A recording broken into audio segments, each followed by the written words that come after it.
His Royal Highness Prince el-Hassan bin Talal arrived at the Royal Scientific Society in Amman, Jordan, to launch the Electronic Network for Arab West Understanding.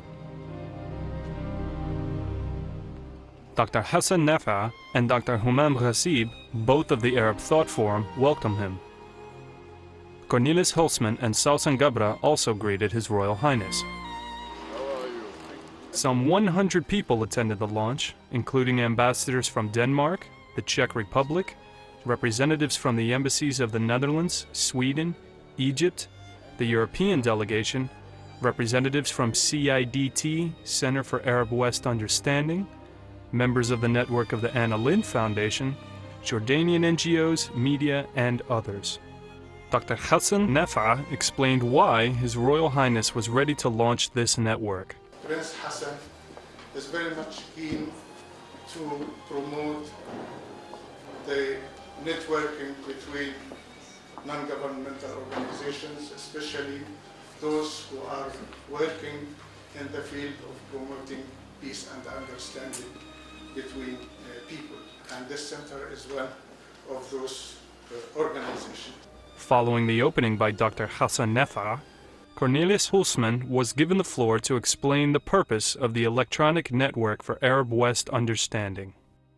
I would like to make it very clear that it's the start of a network. We are starting and we are initiating this, so we hope, of course, that the network will be expanded. This should be clear that the current electronic database that we ourselves have collected of 20,000 articles of our weekly electronic magazine Arab West report that Dr. Hassan Nafaa referred to, forms the initial starting point from which the electronic network project was built. We have a problem with media reporting, with much media reporting, I shouldn't say all, but a lot, selective, biased, and often inflammatory. And we have seen a number of tensions which were directly the consequence of poor media reporting. And I think that should be countered. And that is the work of our center in CAWU, it's our focus. Hulsman spoke about the many students who make use of our data. Most Western students of political science and media studies or other faculties with an interest in the Arab world neither cannot read Arabic or cannot read it well enough and want to have easier access to material from the Arab world. Working together on one and the same project that proves to be extremely effective for both Egyptian students and for Western students. We would like to see university staff at both Western and Arab universities use the ENAWU Forum to encourage their students to communicate with students from other cultures and countries, and to make it part of their curriculum. Staff and students can propose subjects for discussion on the network. University staff can lead particular discussions. Students can analyze discussions that have taken place on particular subjects and place their analysis on our ENAWU website for further discussion and evaluation. The forum is thus to facilitate a serious exchange of information and views for better intercultural understanding. Of course, the ENAWU project is much more, but that was explained in a flash presentation. Hulsman then presented His Royal Highness Prince el-Hassan with a copy of this presentation. Following that, Dr. Pakinam Sharqawi spoke about her experiences with students at the Program for Civilization Studies and Dialogue of Cultures, one of the partners in the ENAWU network. We found that the dialogue among the youth is the most important level of dialogue. If we compare it with dialogue between politicians, academia, scholars, we found all the time when there is a dialogue held between students, youth, this will turn to be a more fruitful, credible, and useful dialogue. Why? Why youth dialogue is so much important? We find this is because of two main reasons. First, it is a less politicized dialogue. No political interest behind dialogue, so really it's more free, there is more openness in conducting such a dialogue. Second, the youth themselves are more prepared to understand others, to change their ideas, more than any other, let's say, categories of people more older. Besides increasing their awareness of the common and current important issues between the Arab and Western world, their participation in such network will promote and develop their writing skill, broaden their knowledge, and will enrich their mind. because more you have exposure with other civilizations, with other culture, more you are prepared to develop a moderate mind and to be completely away from extremism and rigidity. As well as the Western students are in need to understand Islam, in the same way that the Muslim and Arab students are also required and they need to understand as well the Western world. So I think it will be a double-track process of dialogue, and this electronic network, of course, will help the students to interfere in such engagement and positive engagement. Following Dr. Pakinam Sharqawi, Father Dr. Samir Khalil, founder and director of the Lebanese Center for Documentation and Research on Arabic Christianity, spoke on the importance of dialogue. The aim of the CEDRAC and of ENAWU, as I see, is the dialogue of cultures, is understanding the other side, and through this, understanding myself. I can understand myself much better if I'm confronted with something else which reveals who I am. Finally, dialogue does not mean compromise. Dialogue means understand the other as he or she thinks they are, and say who I am. We have to find what is common and what is different.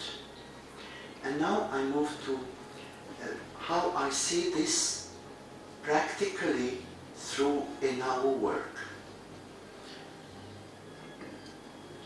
You developed, Case and your group,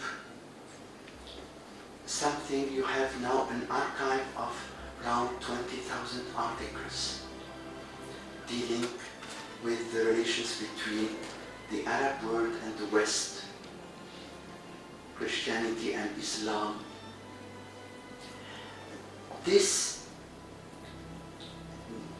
could be expanded really to first all the Arab countries. It's mainly more based on Egyptian. It's normal. I'm myself Egyptian, and I'm happy to find this in the archive. And we need to know exactly the mentality of other Arab countries. There is an internal Arab dialogue. And my feeling is our problem in the Arab world is that we are not dialoguing. We used to say, joking, اتفق العرب على ألا يتفقوا. But this is something we don't need to translate. We say that when we are together. When there are some foreigners, we never say. It's normal, of course. And we need really to know what things Yemen, Emirat, Sudan, and Maghreb, and so on. Really an Arab network. Another geographical extension could be if we have found funds and the Islamic world. It's also so important for us to know what is going on, what they think in Pakistan, India, Indonesia, all these countries which are much bigger than the Arab world if we see that from the Muslim side, in Nigeria, and so on. What the real situation of the Muslims in China, if we have information. This is one side. But as Dr. Sharqawi said wonderfully, there is the other side. I have to try to understand, we have to present the Arab world to the West. That's why there are translations. And this is a necessity. But I feel, being an Arab, that we have to understand the other side, the West and the Christian civilization. Unless what is happening, we have a complex of persecution. We always think we are persecuted, the world does not understand us, they present only the negative aspect of our life and so on. Is it so true? My feeling is that there are at least two words, there are much more, and we don't understand each other. So I had to understand why they work in such a strange way, for me strange. Why they publish the Danish caricatures. Is that first to aggress me? Is it something in their culture that they criticize everybody and they think this is freedom?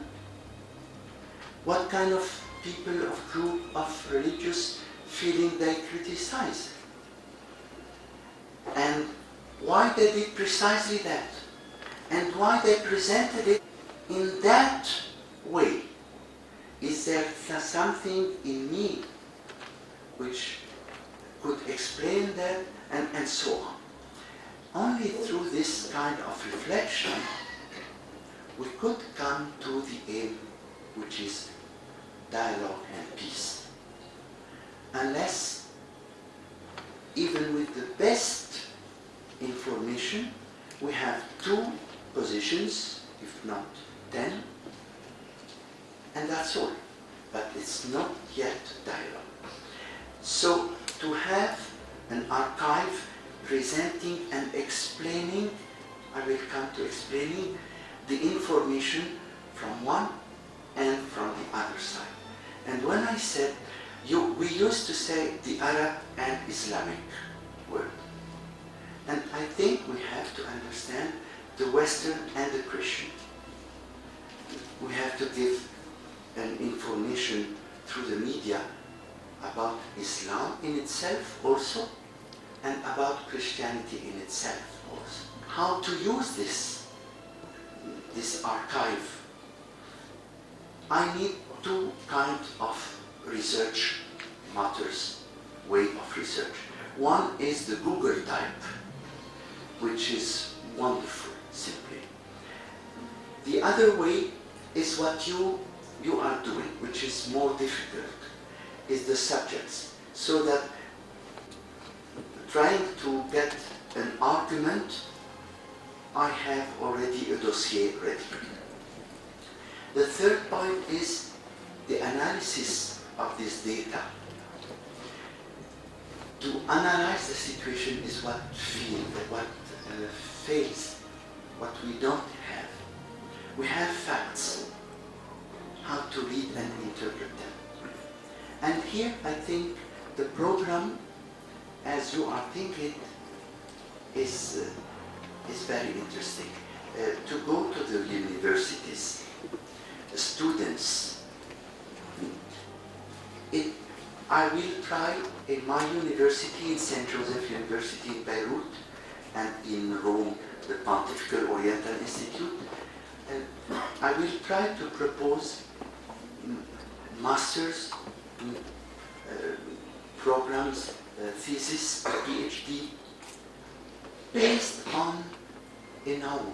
To conclude, the aim is clear, understanding the other to arrive to dialogue and peace. The means are clear, and information, serious information, that's why the archive, a serious information, right interpreted, analysis, through young people, through the media. That's it. Thank you.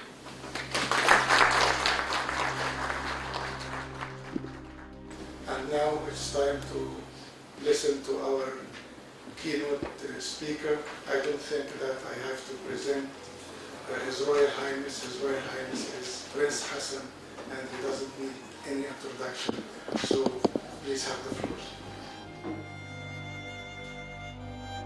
I wanted to recall that last week the General Assembly of the United Nations invited me to a conversation. It started at 9 o'clock in the morning and ended at 6 o'clock in the evening on the subject of human security.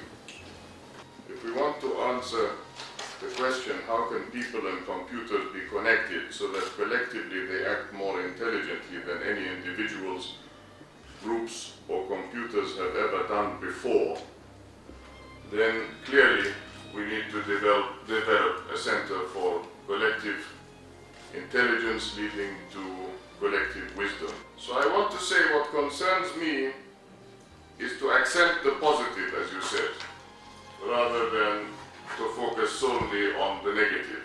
If we focus solely on the negative, then we are giving publicity to those who have committed the crime.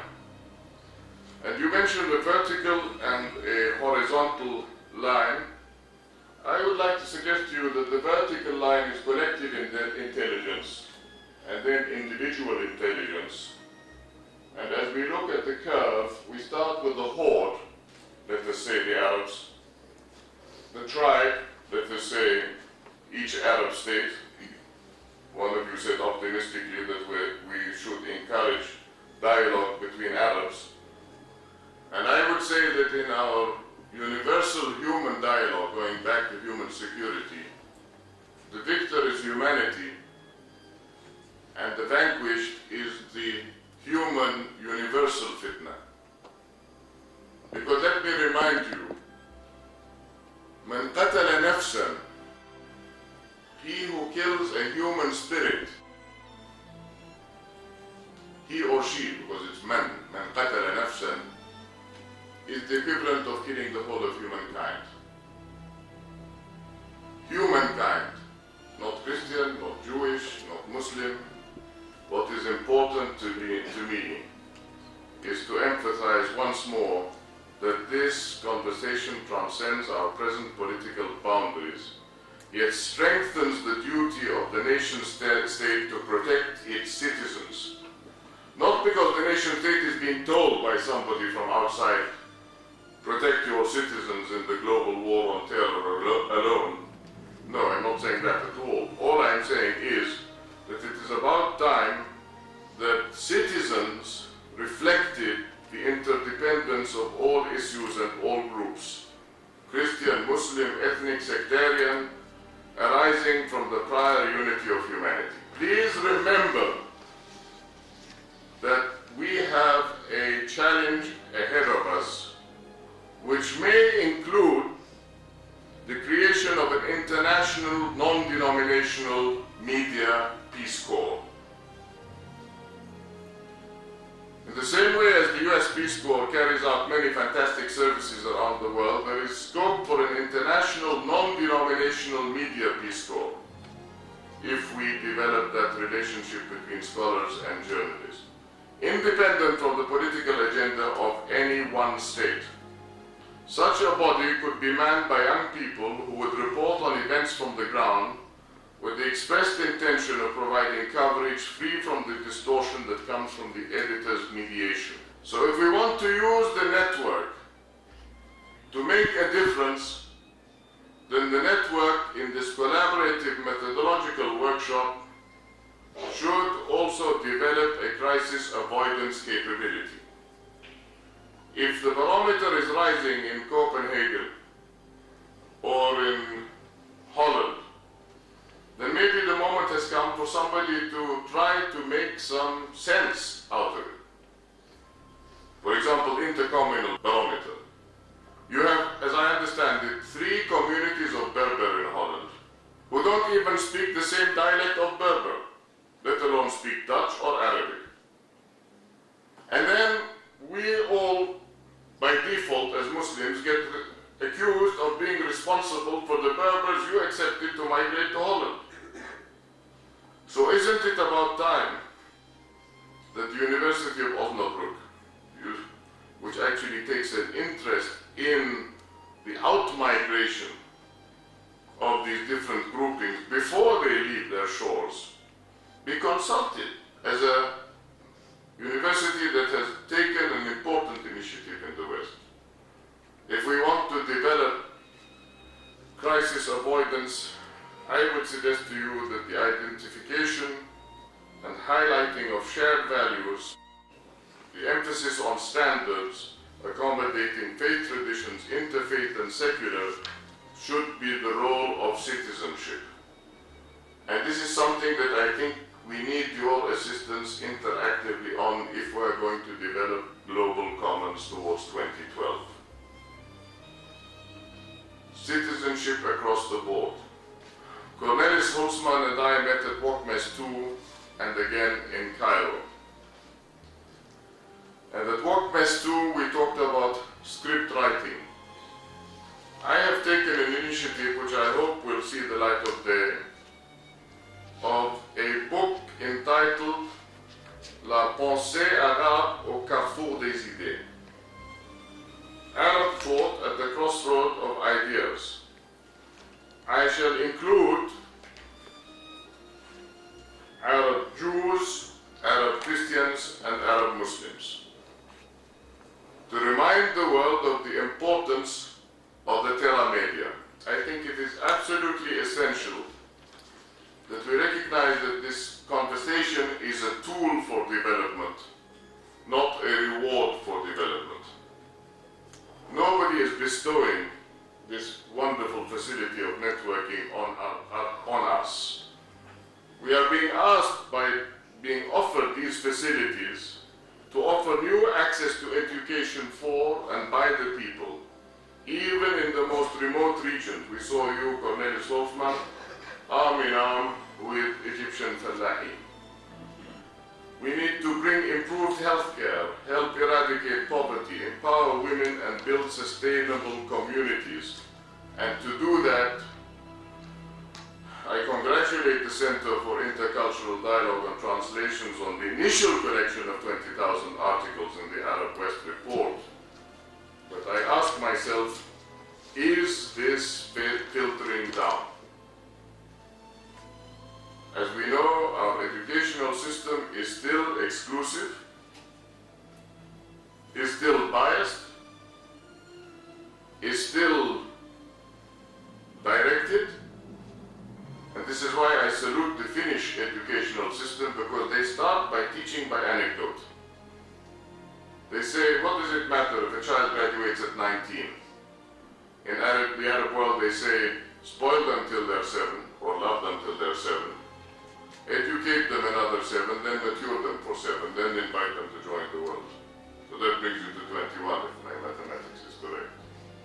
But I want to say, in the words of Professor Yehuda Elkana of the Central European University in Budapest, which I invite you also to work with, they have 85 nationalities, a graduate university. In a globalized world, more and more people grow up in a culture of shared histories. More and more people have multiple identities, multiple loyalties, multiple and often clashing value systems. Please believe me when I tell you the only effect that we will have on democratic accountability and identity if we, the silenced majority, get off our hands and do something. Otherwise, we're just handing our future to the extremists and the monopolizers of the truth, whichever extreme they represent. If we are going to develop governance through a sharing of global commons and global standards which are universal and convivial, centralized state control of dissemination of information is the best way of saying to your population, because you are silenced, because you are irresponsible, because you are unempowered, please become fanatics tomorrow. i.e., we are inviting through our apathy and through our neglect and hot housing the fanaticism that we claim to fear.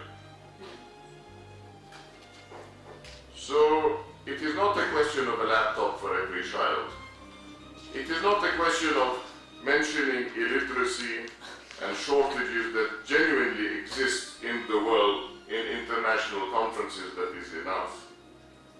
What is the new vector for change is an initiative like ENAWU. The ENAWU network of understanding starts with comprehension.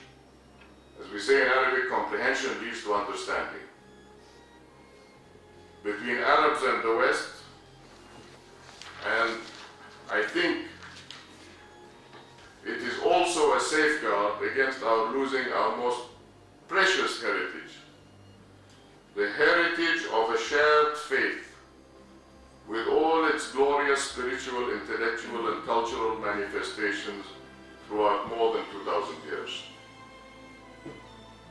Noah created an ark for the salvation of humanity. Can we create an ark for the salvation of our common humanity? I believe in moving from a culture of existing and surviving to a culture of participating, if we have any hope of arriving at a culture of peace. Thank you, ladies and gentlemen.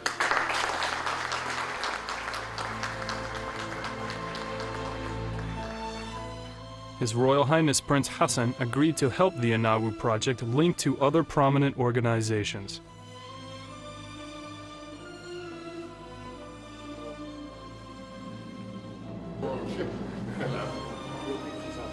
So we'll meet at back your meeting at Princess Sumaya after lunch. Yes. And I'll come back after my lunch. Other talks followed, also with members of the Anna Lindh Foundation network in Jordan. Following the launch, the Center for Intercultural Dialogue and Translation signed a Memorandum of Understanding, which was followed by a technical meeting. We need to work together on improving our technical structures. Search through a subject index that links the data of all partners, solve the problems of transliterating Arabic names. In short, we need to make existing information more accessible. Signing the Memorandum of Understanding was followed by a technical meeting, discussing practical steps to be taken. Our IT consultant, Dietrich Müller-Erhardt, took the lead. Intercultural peace building is possible if we collect and provide information and the needed technical infrastructure. The cooperation with the Princess Sumaya University for Technology is a great step forward.